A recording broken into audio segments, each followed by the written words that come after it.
시편은 총 5권으로 구성된 하나님의 말씀입니다. 참 인상 깊은 부분은 이 5권의 주제가 모세의 오경과 동일하다는 부분입니다. 그런 관점에서 시편의 각 권의 주제를 살펴보면 다음과 같습니다.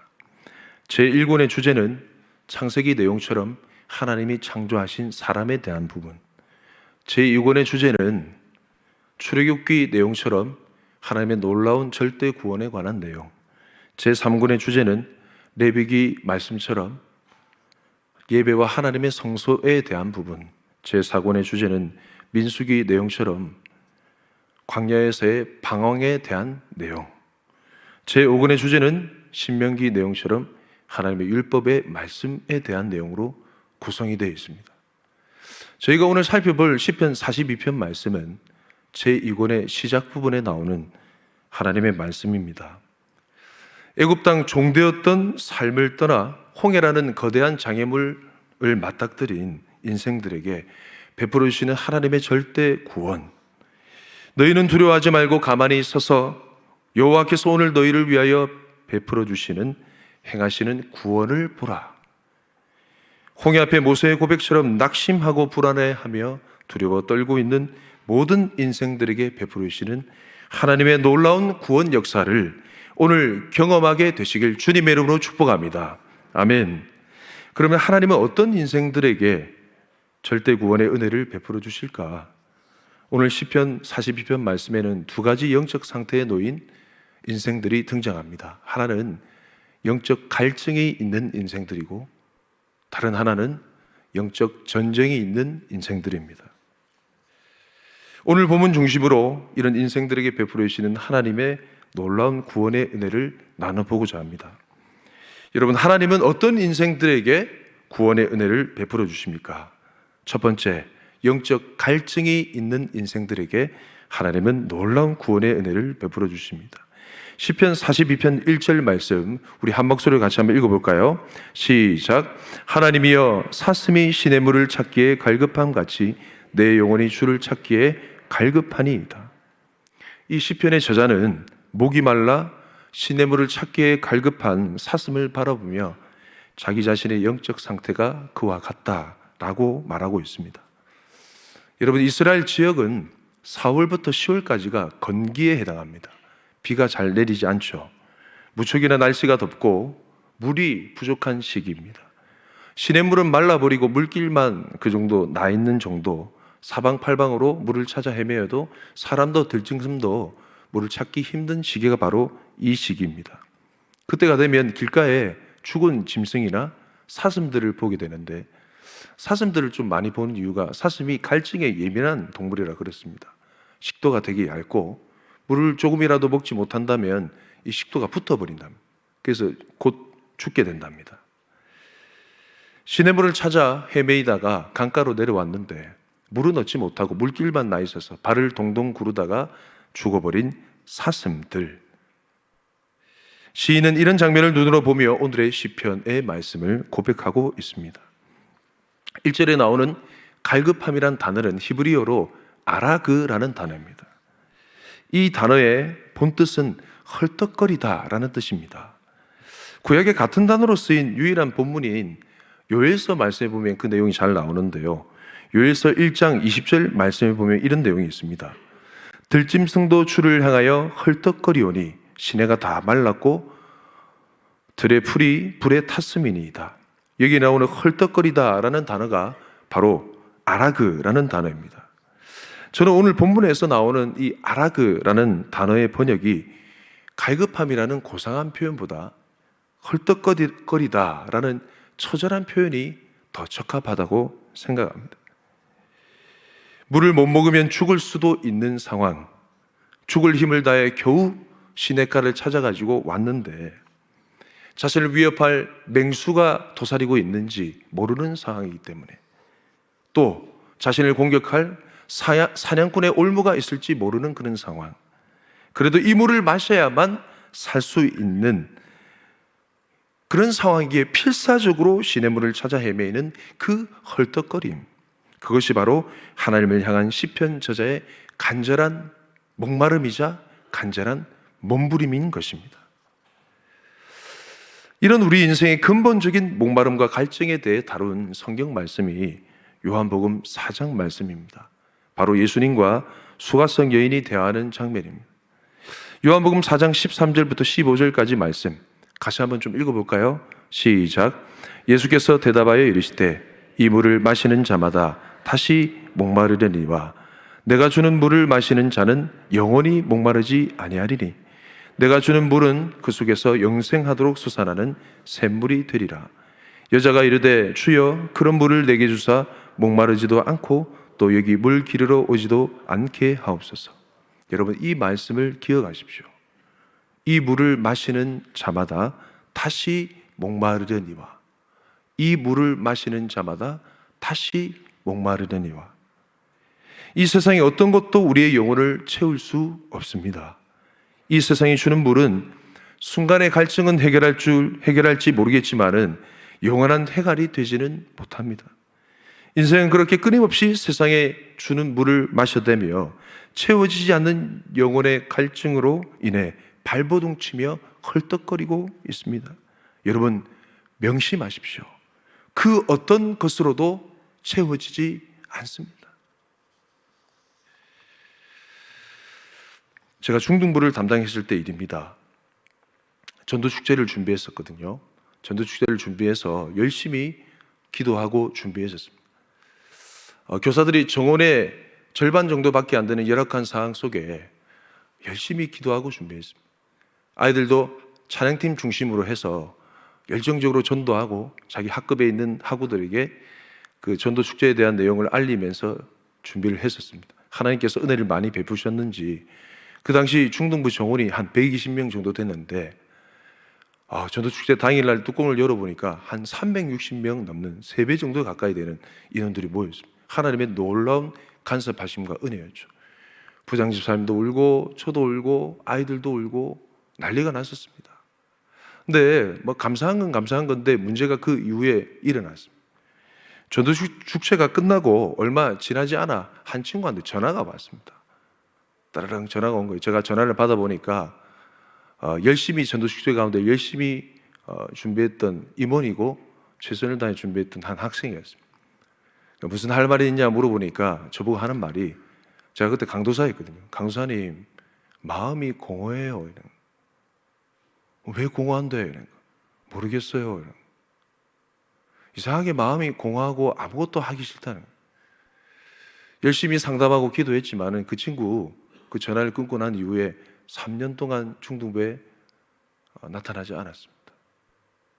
제가 이 일을 겪고 그냥 사춘기 소녀가 겪는 그런 일이겠지라고 이제 생각했지만은 그냥 넘길 수 없는 것이 제 삶을 돌아보게 됐습니다. 그는 사역이라는 보람과 기쁨조차도 내 영혼을 만족시킬 수는 없는 것이구나. 여러분 인정하시기 바랍니다. 이 세상이 주는 물로는 우리 영혼이 채워지지 않습니다. 만족되지 않는다는 거죠. 풍성한 사역이 가져다주는 그 기쁨 또한 그 보람 또한 우리 영혼을 채울 수 없습니다. 여러분 속지 마십시오. 우리 예수님은 그런 의미에서 이렇게 말씀하셨습니다. 내가 주는 물을 마시는 자마다 영원히 목마르지 아니하리니. 할렐루야. 주님이 주시는 물을 마실 때 우리 영적인 해갈이 있을 줄 믿으시기 바랍니다. 그런 의미에서 시편 기자는 이렇게 간절하게 부르짖고 있습니다. 42편 2절 말씀에 내 영혼이 하나님 곧 살아계시는 하나님을 갈망하나니. 살아계신 하나님을 갈망하나니. 헐떡거리는 우리의 인생 무엇으로 채울 수 있을까요? 오직 하나님 한 분만으로 만족이 됩니다. 다른 어떤 것으로도 만족할 수 없습니다. 우리가 무엇을 하는가, 우리가 어떤 사람과 가까운가, 우리가 얼마를 가졌는가, 우리가 어떤 집에 사는가, 우리가 어떤 자가용을 굴리며 사는가, 우리가 얼마만큼 조명을 받으며 사는가, 얼마만큼 많은 사람의 박수와 갈채를 받으며 살아가는가, 이런 것은 우리의 영혼의 만족과는 아무런 관계가 없습니다. 제가 이 원고를 준비하면서 이 글을 적고 있는데 갑자기 전화가 한 통 온 거예요. 설교 준비할 땐 제가 전화를 잘 안 받는데 공이 서울 지역 번호로 해가지고 전화가 왔길래 제가 전화 한 받아봤습니다. 그랬더니 자동응답 ARS 자동응답 버전으로 아리따운 여성의 목소리가 들리는데 로또 1등 당첨되길 원하십니까? 이러더라고요. 저 깜짝 놀랐어요. 바로 전화를 끊었습니다. 순간 깜짝 놀랐지만 뭔가 메시지가 있는 것 같더라고요. 그게 원고에 넣었습니다. 지금. 그럼 제가 물어보겠습니다. 로또 1등 당첨도 우리의 영혼을 채울 수 있습니까? 다시 한번 물어볼게요. 로또 1등 당첨, 고민이 됐어요. 로또 1등 당첨도 우리의 영혼을 만족시킬 수 없습니다. 아멘이십니까? 아멘이십니까?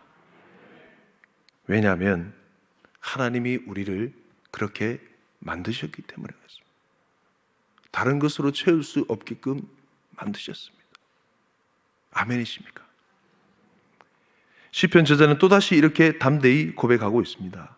함께 읽어볼까요? 시편 42편 5절 말씀 시작. 내 영혼아 내가 어찌하여 낙심하며 어찌하여 내 속에서 불안해하는가.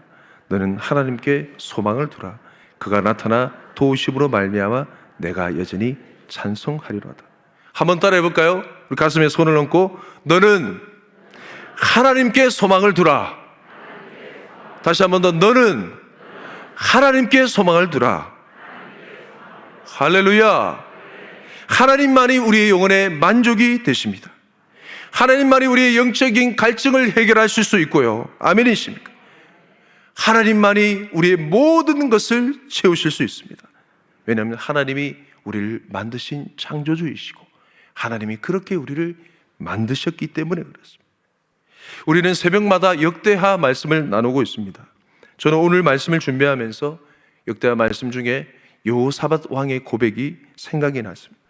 왜냐하면 그의 고백이 오늘 시편 저자의 고백과 같기 때문에 그렇습니다.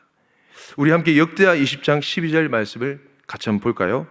같이 한번 읽겠습니다. 시작. 우리 하나님이여 그들을 징벌하지 아니하시나이까.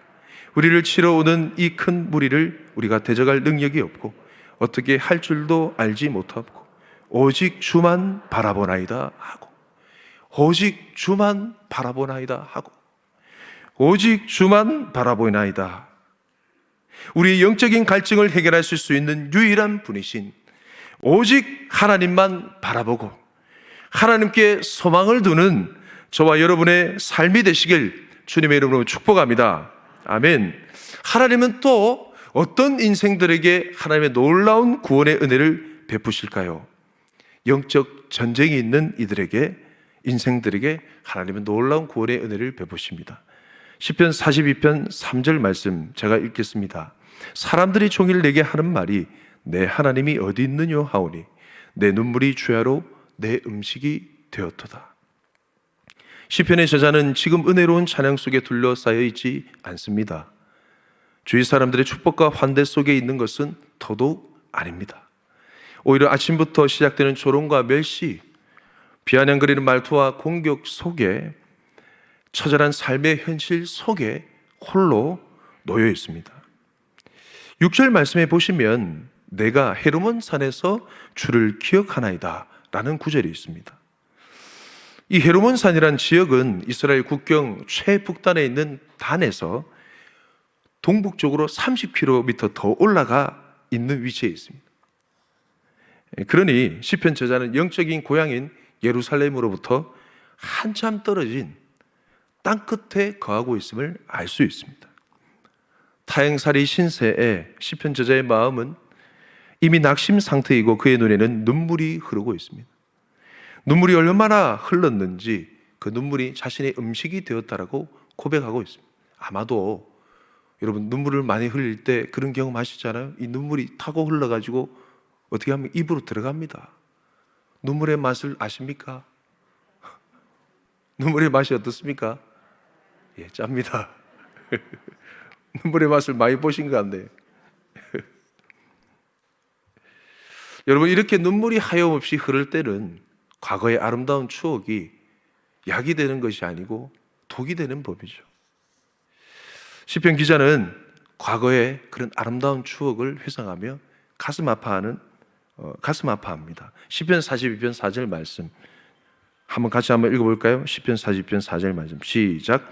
내가 전에 성의를 지키는 무리와 동행하여 기쁨과 감사의 소리를 내며 그들을 하나님의 집으로 인도하였더니 이제 이 일을 기억하고 내 마음이 상하는도다. 주위의 따가운 공격 속에 시편의 저자는 과거의 아름다운 추억 속으로 향합니다. 그곳에는 그는 거룩한 예복을 입고 기쁘고 행복한 표정으로 여호와 하나님을 찬양하며 많은 군중을 여호와의 집으로 인도하고 있습니다. 하나님을 향한 찬양 소리는 온 하늘을 울리고 하나님을 향한 악기 소리는 온 대지를 감싸며 울려 퍼집니다.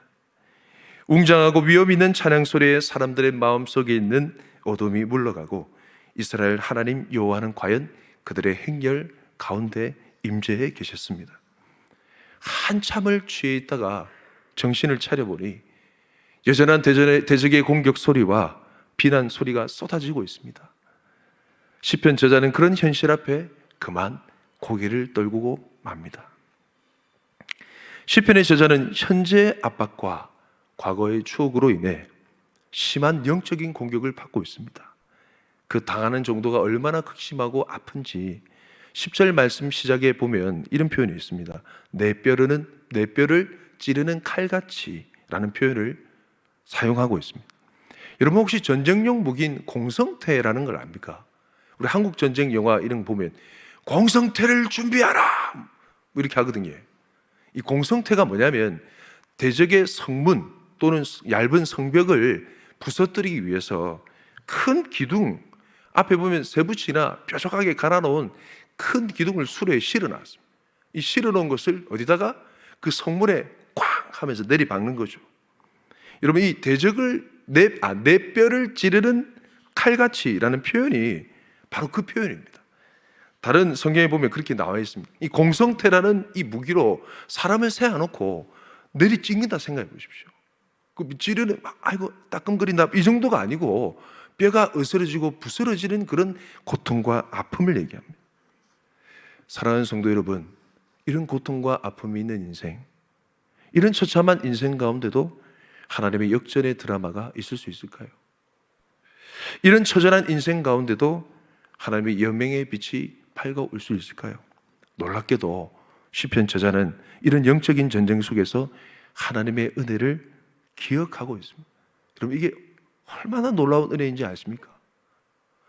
정말 기가 막힌 절망의 구렁텅이에서 하나님의 변함없는 그 은혜가 기억난다는 것.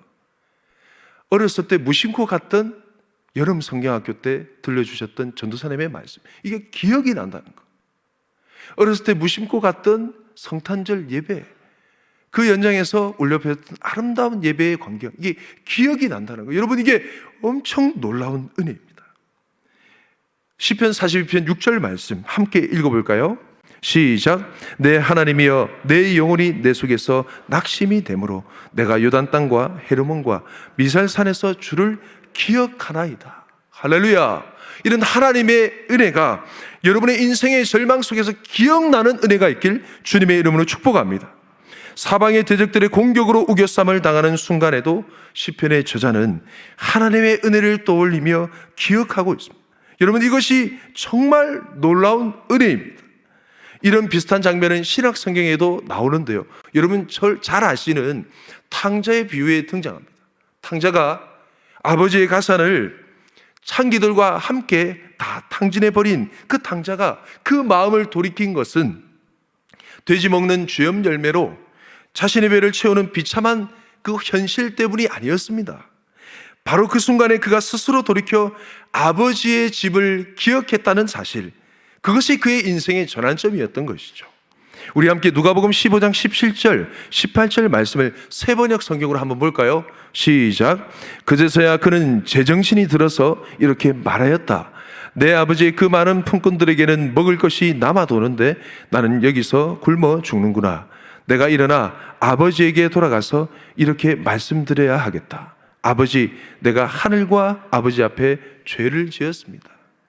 그제서야 그는 제정신이 들어서 아버지의 집을 기억하기 시작했습니다. 그래서 그는 자리에서 일어날 수 있었고 아버지에게로 돌아갈 마음이 생겨나게 된 것이죠. 여러분, 은혜 중에 은혜가 무엇일까요? 우리 삶 속에 어떤 어렵고 힘든 순간을 만났을 때 하나님의 은혜가, 변함없는 하나님의 사랑이 기억나는 것이 바로 은혜 중에 은혜인 줄 믿으시길 주님을 축복합니다. 제가 말씀을 준비하면서 참 희한한 일들이 많이 일어났어요. 제가 말씀을 전할 줄 아는 사람들이 저를 위해서 간절히 기도했나 봐요. 이런 일이 없었는데 제가 딱 이 대목을 설교를 쓰고 있는데 이전에 제가 섬겼던 한 청년이 카톡 메시지가 왔습니다. 편지글처럼 장문의 카톡이 와가지고 제가 놀라서 그 내용을 읽어보니까 설교 내용과 관련이 있는 거예요. 제가 그 친구한테 전화를 해서 허락을 맡았습니다. 이 내용을 좀 나눠도 괜찮겠냐고. 간단히 그 친구에 대해서 소개를 하면 심한 우울증으로 인해서 삶이 제대로 이렇게 사람을 만나는 것도 힘들고 교회를 오게 된 마음이 너무 괴로워서 집안에만 있었던 친구였습니다. 정도가 심해져서 정신병원을 가게 됐고 약을 처방받는 약을 먹으면서도 너무 힘들어서 3년 동안 자살 충동에 시달리면서 되게 힘들었던 친구였습니다. 그 친구가 갑자기 연락이 된 거예요. 그래서 자기 자신이 지나간 삶에 대한 사연을 보내왔습니다. 제가 한번 좀 나눠보겠습니다. 목사님, 오랜만입니다. 평안하신지요? 목사님에게 아프다고 한 지 6년이 지났네요. 하나님이 저를 불타는 영적인 고통 속에 넣으시고 제가 지치고 저 힘으로 나올 수 없는 것을 알고 그 감당해야 하는 고통을 해결하라고 장깨를 부려보기도 하고 어떻게든 잠시나마 지옥에서 혓바닥에 물을 대보려는 심정으로 하나님께 매달렸습니다. 그러기를 3년 정도 하고 지금은 6년 정도를 넘어가게 되었습니다. 그러던 중 오늘 유튜브에서 목사님 말씀을 오랜만에 들었습니다. 목사님 말씀을 듣고 그 온천교회를 검색해가지고 온천교회 그 제 설교를 들은 모양입니다. 온천교회 목사님의 말씀을 듣고 최선을 다해 하나님을 찾던 시간이 떠올랐습니다. 목사님, 인생을 걸고 기도할 수 있었던 건 목사님이 말씀하신 팬인가 제자인가 그 말씀 시리즈를 듣고였습니다. 목사님을 통해 들려주신 하나님의 말씀이 제 군생활을 기도로 버틸 수 있는 힘이 되었습니다. 그 시간은 제 인생의 복된 시간이었습니다. 제가 이 얘기를 듣고 가만히 있을 수가 없는 거예요. 전화를 했습니다.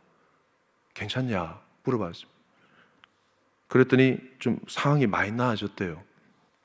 교회는 가냐? 이러니까 교회를 못 나가고 있답니다. 지금 이 말씀을 준비하는 상황도 그렇고 서로 전화 연결이 오랜만에 된 것도 그렇고 제 마음에 감동이 막 드는 거예요. 그러면 그 친구한테 이래 얘기했습니다. 야, 하나님이 늘 낫게 하시려는 것보다 할렐루야, 아멘 하더라고. 그러면서 올 연초에 받은 말씀으로 붙들고 기도하는 그 말씀을 저한테 들려주는데 제가 읽어드릴게요. 이사야 60장 20절 말씀인데 다시는 내 해가 지지 아니하며 내 달이 물러가지 아니할 것은 여호와가 내 영원한 빛이 되고 내 슬픔의 날이 끝날 것임이라. 아멘. 이 말씀을 붙들고 기도하고 있었다는 거예요. 그러면서 상황이 점점 나아지고 그러던 중에 저랑 연결이 된 겁니다. 여러분, 이 전개를 한번 잘 기억해 보십시오. 한번 좀 유심히 살펴보십시오. 과거에 함께 말씀으로 뒹굴었던 그 과거에 하나님의 은혜가 기억이 났습니다. 그러면서 마음에 힘이 생기면서 연초에 붙들었던 그 말씀을 붙들고 기도하고 있는 거죠. 그러던 중에 저와 연결이 되어서 하나님의 약속의 말씀 그리고 소망의 말씀을 듣게 된 하나님께서 나를 낫게 해주실 거야. 얼마나 감동이 된 순간인지 잘 모르겠습니다. 여러분, 이처럼 하나님의 은혜가 기억이 난다는 것, 과거에 주님께서 주셨던 그 은혜가 기억이 난다는 것, 나를 향한 하나님의 놀라운 사랑이 변함없다는 사실을 기억한다는 것, 이것이 은혜 중에 은혜인 줄 믿으실 주님으로 축복합니다. 예루살렘에서 멀리 떨어진 헤르몬 산지에서도 하나님의 은혜를 기억한 시편 기자는 이제 하나님의 은혜를 힘입어서 하나님께 기도하기 시작합니다. 시편 42편 8절 말씀입니다. 제가 읽어드릴게요. 낮에는 여호와께서 그의 인자하심을 베푸시고 밤에는 그의 찬송이 내게 있어 생명의 하나님께 기도하리로다. 할렐루야. 그가 기억한 하나님의 은혜는 하나님의 인자하심이었습니다. 그것은 히브리어로 헤세드라는 단어입니다. 이 헤세드라는 단어가 뭐냐면 하나님의 영원히 변함없는 사랑입니다. 하나님의 변함없는 영원한 사랑이 바로 헤세드입니다. 이 시편 저자는 이 사랑을 기억하였습니다. 그의 인생의 절망 가운데서 변하지 않는 하나님의 놀라운 사랑을 기억하고 있습니다. 이것이 밤에는 하나님을 향한 찬양의 고백이 되는 것이죠. 그 찬양의 고백이 이어져서 주님을 향한 터져나올 듯한 기도의 고백이 나오는 것입니다. 그는 하나님께 어떤 기도를 드리고 있습니까? 시편 42편 9절 말씀입니다. 내 반석이신 하나님께 말하기를 어찌하여 나를 잊으셨나이까? 내가 어찌하여 원수의 압제로 말미암아 슬프게 다니니까 하리로다. 심령에 영적인 힘이 생깁니다. 힘이 생기면서 그의 기도는 조금 더 격렬해지고 있습니다. 그의 인생의 피난처와 안식처가 되셨던 반석이신 하나님을 의지하며 기도하고 있습니다. 그렇게 말도 많고 탈도 많았던 나의 인생길을 기가 막히게 지켜보아하셨는데 지금은 어디 가셨습니까? 하나님, 원수들이 이렇게 조롱하고 있는데 하나님 과연 가만히 계실 거예요? 그의 기도는 거칠어졌고 당돌해졌습니다. 기도에 힘이 실리고 있는 것이죠. 이대로는 안 되겠다는 것입니다. 하나님이 도와주셔야 되겠다는 거죠. 여러분, 지금 이 과정을 잘 보십시오. 처절한 영적인 전쟁의 현실 앞에 하나님을 기억하는 은혜가 있었고, 아멘이십니까? 기도하는 탄식 소리가 넘쳐날 때 기대하는 마음이 생겨나기 시작했습니다. 아멘이십니까? 시편 42편 11절 말씀 같이 한번 읽어볼까요? 시작. 내 영혼아, 내가 어찌하여 낙심하며 어찌하여 내 속에서 불안해하는가? 너는 하나님께 소망을 두라. 나는 그가 나타나 도우심으로 말미암아 내 하나님을 여전히 찬송하리로다. 할렐루야. 나는 그가 나타나 도우심으로 말미암아, 그가 나타나 도우심으로 말미암아. 절망적인 현실은 도리어 하나님의 은혜를 기억하게 만들었고, 변하지 않는 하나님의 사랑에 대한 기억은 기도하게 만들었고, 변하지 않는 하나님의 사랑에 대한 기도하게 만든 그 상황은 열정적인 기도의 강구는 오히려 하나님이 나타나셔서 도울 것에 대한 기대의 감으로 바뀌었습니다. 할렐루야. 그가 나타나 도우심으로. 여기서 도우심이란 단어는 다름 아닌 구원이라는 뜻의 예슈아라는 단어입니다. 예슈아. 이 예슈아가 무엇입니까? 우리가 그토록 눈물겹게 날마다 고백하는 바로 예수 그리스도입니다. 예수님. 이게 바로 예슈아입니다. 어떤 영적 전쟁에 놓인 영혼들이라 할지라도, 어떤 절망 가운데 있는 영혼들이라 할지라도 예수 이름을 붙들면 그의 고난은, 그의 고통은, 그의 아픔은 간증이 되어 하나님을 영원토록 찬양하게 만든다는 것입니다. 할렐루야. 여러분, 이 사실을 기억하십시오. 여러분 삶이 불안에 떨 만큼 영적 전쟁 가운데 놓여 계십니까? 여러분, 그런 현실이 오히려 우리로 하여금 변화없는 하나님의 사랑을 기억나게 하신 것입니다. 할렐루야. 기억나게 하시는 하나님의 은혜는 우리로 하여금 기도의 자리를 찾게 만드실 것이고, 기도의 자리에 부르짖음이라는 것은 하나님께서 나의 우울증을 낫게 하시겠구나, 하나님께서 나의 삶의 새로운 일을 행하실 것이구나 라는 기대감을 우리 가운데 주시는 것입니다. 아멘이십니까? 말씀을 정리하겠습니다. 계속되는 영적인 갈증으로 영혼이 낙심이 되고, 계속되는 영적인 전쟁 속에 우리 영혼이 불안에 드는 그 순간에 맞이한다 할지라도 우리의 소망이 하나님께 있음을 기억하시고 예수님의 이름을 붙들고 기도하십시오. 할렐루야. 그러면 우리의 인생은 어떠한 인생의 제목이라 할지라도 하나님을 자랑하는 간증의 주인공이 될 줄 믿습니다.